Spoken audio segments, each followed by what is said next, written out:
जय हिंद दोस्तों। CDS 1 2023 के इकोनॉमिक्स के क्वेश्चन को कवर कर रहे थे हम लोग, और लास्ट के वीडियो में हमने कुछ क्वेश्चंस कवर किए थे ना। अब आगे के क्वेश्चन कवर करेंगे, लेकिन इससे पहले कुछ डाउट्स मुझे कवर करने हैं, जिसमें ये सेट ए का क्वेश्चन नंबर 77 जो है, थेरीज के बारे में पूछा गया था। और ऑप्शन ए और बी में कन्फ्यूजन है, बिकॉज सी और डी को तो ऑब्वियसली गलत है ये। अब रिस्पेक्टेड वुमेन है या एल्डर नन्स इन बुद्धिज्म। देखिए, अगर आप जनरली सोचें तो थेरीवाद बुद्धिज्म से एसोसिएटेड है, और बुद्धिज्म में जो वुमेन्स जुड़ती हैं उसे ही थेरी कहा जाता है, और हमने ये देखा भी था। बट अगर आप NCERT के अकॉर्डिंग देखें, सो ये थीम्स इन इंडियन हिस्ट्री है, पेज 92। यहाँ पे फॉलोअर्स ऑफ द बुद्धा के बारे में बताया गया है। और देखिए, सबसे पहले बताया गया है कि जो गौतम बुद्ध की फोस्टर मदर महाप्रजापति गौतमी थी, ये फर्स्ट वुमेन थी जिन्हें भिखुनी के ऑर्डन में देखने को मिला। और बहुत सारे वुमेन ने संघ को ज्वाइन किया, बिकेम टीचर्स ऑफ धम्मा यानी ऑब्वियसली एसोसिएटेड है बुद्धिज्म के साथ, and went on to become theris और रिस्पेक्टेड वुमेन। तो यहाँ थेरीज के साथ रेस्पेक्टेड वुमेन दिया गया है, हु हैड अटेंड लिबरेशन, यानी वैसी वुमेन जिन्होंने लिबरेशन को प्राप्त कर लिया है, यानी रिस्पेक्टेड वुमेन वो थेरीज कहलाई। तो अगर आप वर्बेटिम देखें तो फिर ये ऑप्शन ए सही होना चाहिए, बट कई जगहों में, इवन गूगल के भी कई सारे साइट्स में एल्डर नन्स बताया गया है। और लॉजिकली अगर सोचें तो थेरीवाद से एसोसिएट करके एल्डर नन्स आता है। खैर, ये चीज़ें तो ऑब्वियसली UPSC फाइनली डिसाइड करेंगी, बट मेरा काम है मैं आपको सारे सोर्सेज क्लियर कर दूं, बिकॉज आप जब पढ़ें तो फिर उसी ढंग से तैयारी को करें। हालांकि NCERT के अकॉर्डिंग ज़्यादा चांसेस है, 90% से भी ज़्यादा चांसेस है कि NCERT के अकॉर्डिंग ही आंसर UPSC मार्क करेगी। तो इस तरीके से ऑप्शन ए के होने के ज़्यादा चांसेस हैं। इस क्वेश्चन को भी लेके सबसे ज़्यादा डाउट्स आए। तो देखिए, ये जो क्वेश्चन है, इसमें मैंने आपको लास्ट वीडियो में आंसर ऑप्शन डी बताया था, और इसे समझ लेते हैं। देखिए, इंटरेस्ट रेट के रेज होने की बात की जा रही है। तो हमने देखा था लास्ट के वीडियो में कि मॉनेटरी पॉलिसी में दो तरीके की होती हैं। एक होती है कॉन्ट्रैक्शनरी मॉनेटरी पॉलिसी। अब कॉन्ट्रैक्शनरी मॉनेटरी पॉलिसी में क्या होता है कि जो मनी सप्लाई है इसे कम किया जाता है, और हमें पता है कि जब लोगों के हाथ से पैसा कम होगा, यानी जब मनी सप्लाई घटेगा, तो इंटरेस्ट रेट क्या होगा, इंटरेस्ट रेट बढ़ जाएगा। बिकॉज जब मनी सप्लाई कम होगा तो ऑब्वियसली लोग ज़्यादा इंटरेस्ट लेना चाहेंगे, इस तरीके से इंटरेस्ट की जो रेट है ये बढ़ जाएगी। नाउ इसे देखिए, क्या ये एक्सपेंशनरी फिजिकल पॉलिसी होगा या फिर कॉन्ट्रैक्शनरी। तो अगर एक्सपेंशनरी फिजिकल पॉलिसी की बात करें तो फिजिकल का मैंने आपको बताया था कि ये गवर्नमेंट रिलेटेड चीज़ें हैं, यानी गवर्नमेंट जब कंट्रोल करने की कोशिश करेगी मनी सप्लाई को। अब इसमें जो एक्सपेंशनरी का कॉन्सेप्ट है, तो एक्सपेंशनरी का कॉन्सेप्ट का मतलब ये है कि ऑब्वियसली यहाँ पे जो गवर्नमेंट है ये अपनी स्पेंडिंग को बढ़ाएगी, और इस तरीके से मार्केट से मनी बोरो करेगी। तो इस केस में क्या होगा, अगेन इंटरेस्ट रेट बढ़ेगा। इवन इसे आप ऐसे भी समझ सकते हैं कि जब मार्केट से बोरो करेगी और मार्केट में इंटरेस्ट रेट बढ़ेगा, तो इंटरेस्ट रेट बढ़ेगा तो फिर ये फॉरेन पोर्टफोलियो इन्वेस्टर्स को भी अट्रैक्ट करेगा, जिससे क्या होगा, करेंसी की एप्रिसिएशन होगी। बिकॉज करेंसी की एप्रिसिएशन का मतलब ही यह है कि इनवर्ड फ्लो हो कंट्री में डॉलर्स का, राइट। तो इस तरीके से सारी चीज़ें लिंक करके अगर आप देखें तो सही आंसर ऑप्शन डी निकलता है। और इसे अगर आप और बेटर ढंग से समझना चाहें तो फिर सारी चीज़ें जब डिटेल में हम कवर करेंगे तो दोबारा से इस क्वेश्चन को लेंगे। फिलहाल आई होप आपको ये क्लैरिटी मिल गई होगी कि ऑप्शन डी सही क्यों है। आगे के क्वेश्चन उतने कंसेप्चुअल नहीं है, देखिए कवर करते हैं। The computation of poverty in terms of monthly per capita consumption expenditure based on the mixed reference period was recommended by, यानी जो पॉवर्टी का आकलन, यहाँ से भी कवर कर लेते हैं हिंदी से भी। देखिए, मिश्रित संदर्भ अवधि, बिकॉज कई लोग बाइलिंगुअल कवर करने को कह रहे थे। तो देखिए, MPCE के आधार पर हम देखें तो जो पॉवर्टी है इसका जो आकलन है ये किस समिति के द्वारा सिफारिश की गई, Lakdawala committee, Tendulkar committee, Dandekar committee, या फिर अलग कमेटी। नाउ नेक्स्ट क्वेश्चन देखिए, तो इस क्वेश्चन के डिटेल्स को कवर कर लेते हैं। सबसे पहले अगर बात करें अलग कमेटी की, तो ये 1979 में गठित हुई, और एडल्ट के आधार पर अगर देखें डेली कैलोरीज इनटेक, तो 2100 कैलोरीज हैं फॉर अर्बन और 2400 कैलोरीज हैं फॉर रूरल एरिया। और अगर कोई पर्सन को इनसे कम कैलोरी कंजम्पशन किया जा रहा है तो वो बिलो पॉवर्टी लाइन में कैटेगराइज होंगे। नेक्स्ट बात करते हैं नेक्स्ट बात करें लकड़ावाला कमेटी, तो 1993 में ये गठित हुई। कैलोरीज इनटेक, क्लोथिंग, शेल्टर, इन चीज़ों के आधार पर पॉवर्टी को मेज़र करने की बात की गई। नेक्स्ट बात करते हैं सुरेश तेंदुलकर कमेटी, जो कि तेंदुलकर कमेटी के नाम से काफ़ी फेमस है और ये प्लानिंग कमीशन के द्वारा सेटअप की जाती है और ये पॉवर्टी लाइन को डिफाइन करती है मंथली पर कैपिटल एक्सपेंडिचर के आधार पर, कि एक महीने में किसी हाउस होल्ड के द्वारा कितने पैसे खर्च किए जा रहे हैं, उस आधार पर पॉवर्टी लाइन को डिफाइन किया गया। और रूरल एरिया में 816 पर मंथ रखा गया और अर्बन एरिया में 1000। और इसके बाद स्टेट स्पेसिफिक पॉवर्टी लाइन भी अपडेट किए गए सीपीआई इन्फ्लेशन फिगर्स के आधार पर। और इस तरीके से ऑफिशियल पॉवर्टी लाइन रुपीज़ जो है ये प्रत्येक स्टेट का डिफर कर गया। क्यों? क्योंकि वेरिंग प्राइस लेवल है हर स्टेट के अंदर, इस वजह से। ये आपको याद रखना है, तेंदुलकर कमेटी के आधार पर जो percentage of Indian living below poverty line are 21.9% all India level पे और 25.7% for rural area and 13.7% for urban area. Next C Rangarajan committee की बात कर लेते हैं। ये सेटअप किया गया था प्लानिंग कमीशन के द्वारा और पॉवर्टी लाइन को किस आधार पर सजेस्ट किया गया? ये सजेस्ट किया गया monthly expenditure for family of 5 लोगों की फैमिली पर आधारित मंथली एक्सपेंडिचर को सेटअप किया गया सी रंगराजन कमेटी के द्वारा। सही आंसर क्या है यहाँ पे? ऑब्वियसली ऑप्शन बी सही आंसर है। बाकी के डिटेल्स मैंने आपको बता दिए। सही आंसर ऑप्शन बी है। सो monthly per capita consumption expenditure के आधार पर तेंदुलकर कमेटी के द्वारा पॉवर्टी लाइन को कंप्यूट किया गया। नेक्स्ट अगर इस क्वेश्चन की बात करें, नेशनल स्किल डेवलपमेंट मिशन में कौन कौन से जो सब मिशन है ये शामिल हैं? तो इसमें इंस्टीट्यूशनल ट्रेनिंग भी शामिल है, ओवरसीज एम्प्लॉयमेंट भी शामिल है और लिवरेजिंग और पब्लिक इंफ्रास्ट्रक्चर भी शामिल है। तीनों ही सब मिशन शामिल है नेशनल स्किल डेवलपमेंट मिशन के तहत। सही आंसर है हमारा ऑप्शन सी 1, 2 एंड 3। और इन फैक्चुअल्स क्वेश्चन में बहुत कुछ एक्सप्लेन करने को नहीं होता। अगर आपने ये पढ़ा है तो आप आसानी से आंसर कर सकते हैं। हालांकि कुछ नेशनल स्किल डेवलपमेंट मिशन का एम क्या है, इसके अलावा सब मिशन कौन कौन से हैं, कब लॉन्च किया गया, यही चीज़ें जो है ये आपको कवर करने होते हैं। तो एक वीडियो में हम सारे इंपॉर्टेंट जितने भी स्कीम्स हैं उन्हें कवर कर लेंगे और मैं PDF बना करके PPT भी आपको शेयर कर दूंगा टेलीग्राम चैनल के अंदर। फिलहाल आगे बढ़ते हैं। तो एक और सवाल है इसी तरीके का, पोषण अभियान पर आधारित, inter sectoral convergence for better service delivery. तो बेसिकली वही पूछा गया कौन कौन सी स्ट्रेटजी जो है ये अडॉप्ट की जा रही हैं। और दूसरा ये कहा जा रहा है कि टेक्नोलॉजी का यूज किया जाए ताकि रियल टाइम ग्रोथ मॉनिटरिंग देखी जा सके वुमेन और चिल्ड्रन की। तो दोनों ही पॉजिटिव बातें हैं और बिल्कुल सही भी हैं। इंटर सेक्टोरल कन्वर्जेंस का यूज किया जाएगा ताकि बेटर सर्विस डिलीवरी दी जा सके और इसके अलावा टेक्नोलॉजी का भी यूज किया जाएगा। सही आंसर क्या है? Option C, both 1 and 2। इस क्वेश्चन को देखिए, क्या कहा जा रहा है? Which of the following is a measure that can be used by government for combating inflation. इस पैटर्न पे क्वेश्चन कोई पहली बार नहीं आया है, अक्सर सवाल इस तरीके के देखने को मिलते हैं और सिविल सर्विसेज में तो काफ़ी बार पूछा भी गया है। तो ये हमने डिस्कस किया है ऑलरेडी सिविल सर्विसेज 2021 के टाइम पे। फिलहाल दोबारा देखते हैं। देखिए क्या कहा जा रहा है, नॉन प्लान्ड एक्सपेंडिचर जो है डिफेंस, पुलिस, इन चीज़ों में बढ़ा देना चाहिए। दूसरा ये कि एक्सपोर्ट में ज़्यादा सब्सिडीज देनी चाहिए। तीसरा ये कि जो रेट ऑफ इंटरेस्ट है सेविंग में, फिक्स डिपॉजिट में, इन चीज़ों में बढ़ा देना चाहिए।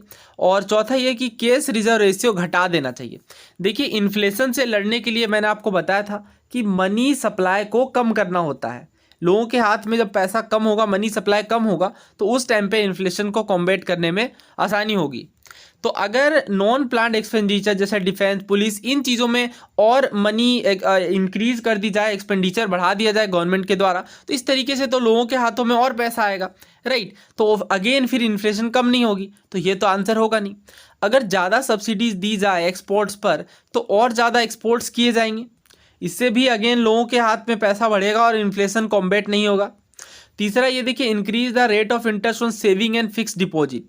अगर जो रेट ऑफ इंटरेस्ट है सेविंग और फिक्स डिपॉजिट में ये बढ़ा दिया जाए तो बहुत सारे लोग जो हैं वो इंक्रीज कर देंगे अपनी सेविंग को, क्योंकि रेट ऑफ इंटरेस्ट ज़्यादा अच्छा मिल रहा है। तो जैसे मान लीजिए पहले 10% मिलता हो, आगे चल के 15% बढ़ा दिया जाए, तो बहुत सारे लोग जिन्होंने पैसों को कहीं और इन्वेस्ट करने का मन बनाया हो, ये सेविंग और फिक्स डिपॉजिट में अपने पैसे डाल देंगे और इससे क्या होगा, मनी सप्लाई घट जाएगा। और जैसे ही मनी सप्लाई घटेगा तो ये वन ऑफ द मेजर है फॉर कम्बेटिंग इन्फ्लेशन। चौथा देख लेते हैं कि क्यों गलत है।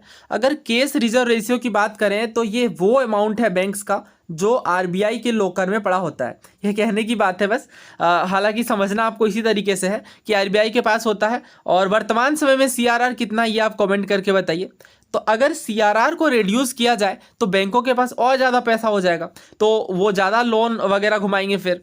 तो इस कारण से क्या होगा, अगेन लोगों के हाथ में पैसा बढ़ेगा और इन्फ्लेशन कॉम्बैट नहीं होगा। तो कुल मिलाकर के अगर हम देखें मनी सप्लाई के आधार पर, तो केवल ऑप्शन सी से ही मनी सप्लाई घटेगा, जो कि हमारा सही आंसर है। अगला सवाल देखिए, the sustained decrease in the general price level is called. यानी जनरल प्राइस लेवल में जब सस्टेन्ड डिक्रीज देखने को मिलता है तो ये कौन सा कंडीशन होता है, डिफ्लेशन, स्टैगफ्लेशन, डिवैल्यूएशन या रिसेशन। एग्जैक्टली ये सिमिलर टर्म्स मैंने आपको मेरी एक्सपेक्टेड क्वेश्चन सीरीज के टाइम पे कवर कराए हैं, तो वहाँ से आप इन टर्म्स को जरूर क्लियर कर लें। और ये क्वेश्चन भी रिपीटेड है, कॉन्सेप्ट तो कई सारे रिपीटेड है बट कई सारे क्वेश्चन वर्बेटिम भी रिपीटेड है, तो प्रीवियस ईयर क्वेश्चन को तो भूल करके भी इग्नोर ना करें। काफ़ी सारे डायरेक्ट और इनडायरेक्ट क्वेश्चन आपको देखने को मिलेंगे। देखिए डिफ्लेशन के बारे में पूछा गया था, अप्रोप्रिएट डिस्क्रिप्शन, क्या ये करेंसीज वगैरह की जब वैल्यू फॉल करती हैं तो ये होता है, या परसिस्टेंट रिसेशन होता है इकोनॉमी में, यानी मंदी चल रही होती है तो ये डिफ्लेशन कहलाता है। क्या जो जनरल प्राइस लेवल है गुड्स और सर्विसेज का, अगर ये तेज़ी से गिरता जाता है तो ये डिफ्लेशन होता है, या फिर रेट ऑफ इन्फ्लेशन जब फॉल करती है तो ये डिफ्लेशन होता है। सही आंसर ऑप्शन सी है ऑब्वियसली। जब चीज़ों के दाम घटने लगते हैं लगातार तो ये कंडीशन डिफ्लेशन कहलाती है। इसी के उल्टे इन्फ्लेशन होता है, जब चीज़ों के दाम बढ़ने लगते हैं तो फिर वो इन्फ्लेशन होता है। तो सेम चीज़ यहाँ पे आपसे पूछ ली गई है। अगर यहाँ पे सस्टेन इंक्रीज कहा जाता तो फिर आंसर क्या होता, इन्फ्लेशन होता। तो हमसे डिक्रीज कहा गया इसलिए आंसर होगा डिफ्लेशन। इसके अलावा स्टैगफ्लेशन, ये भी मैंने आपको एक्सपेक्टेड क्वेश्चन सीरीज में करवाया है, यानी स्टेगनेंट इन्फ्लेशन। जब स्टेगनेशन भी हो यानी मंदी भी हो और चीज़ों के दाम बढ़ भी रहे हों तो वो स्टैगफ्लेशन की सिचुएशन कहलाती है। खैर हम आगे बढ़ते हैं। Which one of the following indicators is included in the national multi dimensional poverty index. यानी MPI पर कौन से इंडिकेटर इंक्लूडेड हैं। तो ईयर्स ऑफ स्कूलिंग जो है ये इंक्लूडेड है, बाकी चीज़ें इंक्लूडेड नहीं है। सो डायमेंशंस ये हैं, हेल्थ को 1/3 वेट दिया गया, वेटेड एवरेज के आधार पर ये कैलकुलेट होता है। और कौन कौन से इंडिकेटर हैं, तो न्यूट्रिशन है, चाइल्ड एंड एडोलेसेंट मोर्टेलिटी है, एंटीनेटाल केयर है। एजुकेशन की बात करें तो इसे भी 1/3 वेटेज दी गई है। इसमें कौन कौन सी चीज़ें शामिल है, तो ईयर ऑफ स्कूलिंग है, स्कूल अटेंडेंस है, ये 2 चीज़ें हैं। इसके अलावा स्टैंडर्ड ऑफ लिविंग की बात करें तो cooking fuel, sanitation, drinking water, electricity, housing assets और बैंक अकाउंट, ये चीज़ें हैं। और इसकी भी जो 1/3 वैल्यूएशन दी गई है स्टैंडर्ड ऑफ लिविंग की भी, तो ईयर ऑफ स्कूलिंग शामिल है, इसलिए आंसर ऑप्शन ए है। अगला सवाल देखिए, अनएम्प्लॉयमेंट पर पूछा गया है और ये क्वेश्चन भी काफ़ी ज़्यादा एक्सपेक्टेड होते हैं और हमने कवर भी किया है प्रीवियस ईयर में, क्योंकि इस तरीके के काफ़ी सारे क्वेश्चन पूछे गए हैं। The unemployment that occurs due to changes in the technology और in the demands for particular product is called. यानी जो अनएम्प्लॉयमेंट होता है किन कारणों से, टेक्नोलॉजी में बदलाव के कारण से, और या फिर आप कह लें कि किसी पर्टिकुलर प्रोडक्ट की डिमांड के आधार पर जब अनएम्प्लॉयमेंट होता है तो वो क्या कहलाता है। तो कई बार ऐसा होता है कि ट्रेडिशनल चीज़ों के आधार पर काम किया जा रहा है बट उसे टेक्निकल चीज़ों से रिप्लेस कर दिया जाए, तो वैसे केस में कुछ लोग अनएम्प्लॉयड हो जाते हैं बिकॉज उन्हें टेक्निकल चीज़ों की समझ नहीं होती है। तो उस तरह की जब बेरोज़गारी होती है तो वो कौन सी कहलाती है, क्या ये फ्रिक्शनल है, स्ट्रक्चरल है, साइक्लिक है या फिर डिसगाइज्ड है। देखिए अनएम्प्लॉयमेंट कई तरह के होते हैं तो क्विकली कवर कर लेते हैं। सीजनल अनएम्प्लॉयमेंट नाम से ही स्पष्ट है कि किसी खास सीज़न में, साल के किसी खास सीज़न में जब अनएम्प्लॉयमेंट होती है तो वो सीजनल अनएम्प्लॉयमेंट देखने को कहलाती है। और कई जगहों पे खास करके अगर एग्रीकल्चर सेक्टर में हम देखें तो बरसात या अन्य किसी खास महीने में अनएम्प्लॉयमेंट होती है तो वो सीजनल अनएम्प्लॉयमेंट कहलाती है। इसके बाद स्ट्रक्चरल अनएम्प्लॉयमेंट की बात करते हैं तो नाम से ये स्पष्ट हो रहा है कि स्ट्रक्चर के आधार पर कुछ अनएम्प्लॉयमेंट की बात है। तो ये कब देखने को मिलता है, जब जो पर्सन की क्वालिफिकेशन है ये सफिशिएंट नहीं होती रिस्पॉन्सिबिलिटीज़ के आधार पर।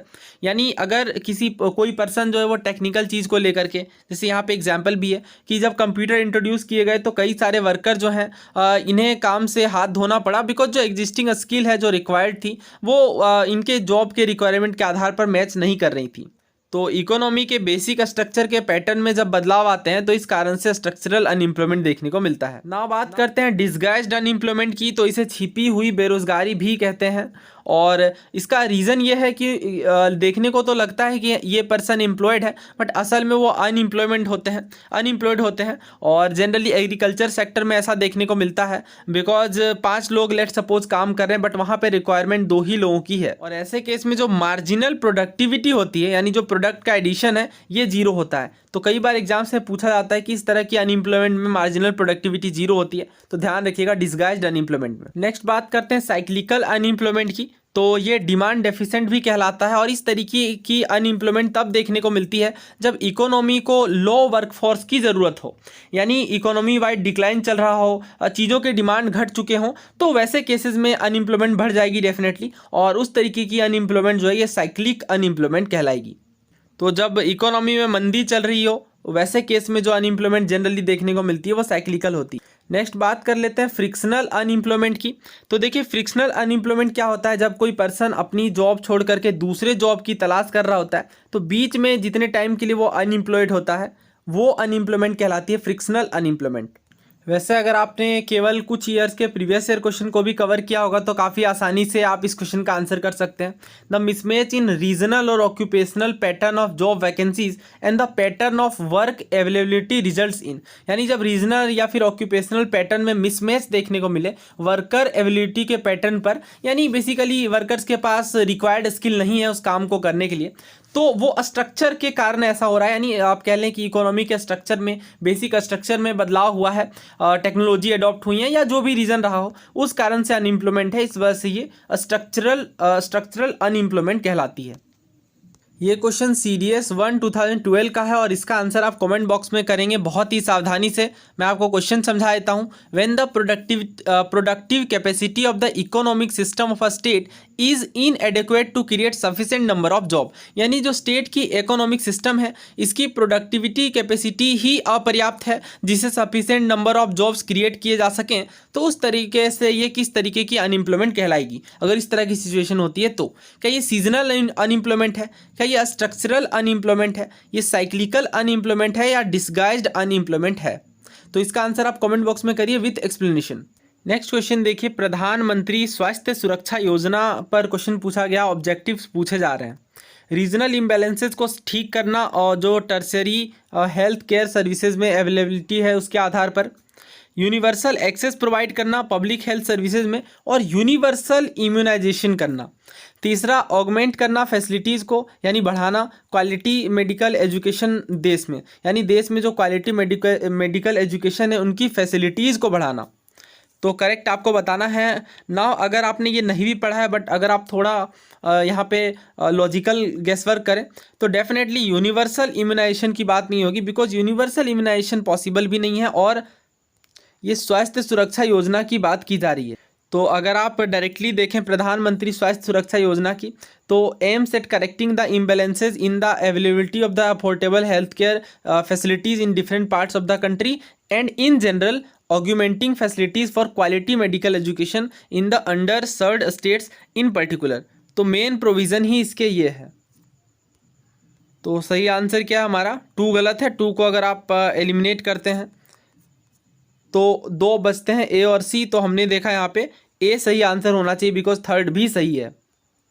नेक्स्ट देखिए क्या पूछा जा रहा है, स्वयं प्रोग्राम के तहत कौन सा पार्ट नहीं है? Video lectures, classroom lectures, online discussion forum for clearing doubts, specially prepared material that can be downloaded और प्रिंटेड। तो देखिए स्वयं प्रोग्राम से सिविल सर्विसेज 2018 में क्वेश्चन आया, और 2 साल लगातार CDS में भी आया, आई थिंक 2018 और 19 में। तो एक बार तो फुल फॉर्म ही पूछ ली गई, और एक बार इसके फीचर्स पर क्वेश्चन आए। देखिए स्वयं एक गवर्नमेंट इनिशिएटिव प्रोग्राम है ताकि एजुकेशन प्रोवाइड की जा सके, और ये हमारे प्रेसिडेंट प्रणब मुखर्जी, ऑनरेबल प्रणब मुखर्जी जी के द्वारा लॉन्च किया गया था 2017 में। और एक तरीके का ऑनलाइन लर्निंग प्लेटफॉर्म है from class 9th to post graduates, जहाँ पे कोर्स रिलेटेड सभी टॉपिक्स देखने को मिलेंगे, और ये कम्प्लीटली फ्री है फॉर ऑल द लर्नर्स। यहाँ पे सर्टिफिकेशन भी दी जाती है बहुत ही थोड़ी सी फीस में, और एक कोर्स कंप्लीट होने के बाद आप इसके सर्टिफिकेशन को डाउनलोड भी कर सकते हैं। इसे ध्यान रखिएगा, डेवलप किया गया MHRD ministry of human resource development और AICTE यानी all India council for technical education के द्वारा। हाँ, ये क्वेश्चन पूछा गया था कि किस कॉन्सेप्ट पर आधारित है, तो massive open online course MOOC पर आधारित है। अप्रोच बहुत सिंपल है, 4 क्वाड्रेंट अप्रोच है। पहला तो ये ट्यूटोरिंग की गवर्नमेंट प्रोवाइड करेगी फ्री एजुकेशन जिन्हें भी ट्यूटोरिंग की ज़रूरत है वीडियो लेक्चर्स के थ्रू। दूसरा देखिए ई कंटेंट यानी मटेरियल्स वगैरह होंगे, PPTs वगैरह जिन्हें आसानी से आप डाउनलोड करके प्रिंट कर सकते हैं। तीसरा सेल्फ असेसमेंट का भी माध्यम होगा, कई सारे टेस्ट क्विजेज ये सारी चीज़ें होंगी। चौथा है डिस्कशन फोरम, एक डाउट क्लियरिंग फोरम भी है, doubt clearing interaction discussion forum है जिससे स्टूडेंट्स के डाउट क्लियर किए जा सकते हैं। सो देखिए वीडियो लेक्चर्स हैं ऑब्वियसली, ऑनलाइन डिस्कशन फोरम भी है, स्पेशली प्रिपेयर्ड मटेरियल है जिसे डाउनलोड प्रिंट किया जा सके। क्लासरूम लेक्चर्स नहीं है बल्कि वीडियो लेक्चर्स हैं, तो सही आंसर ऑप्शन बी है। सो यहाँ पर हमारे इकोनॉमिक्स के क्वेश्चन कवर होते हैं। कुछ क्वेश्चंस और भी हैं बट उन्हें हम करंट अफेयर्स में कवर कर लेंगे। उम्मीद है इस वीडियो सीरीज से आपको हेल्प मिली होगी। आपने राय अथवा विचार कमेंट बॉक्स में लिख सकते हैं। चैनल पर नए हैं तो सब्सक्राइब जरूर करें, अपने दोस्तों के साथ शेयर करें।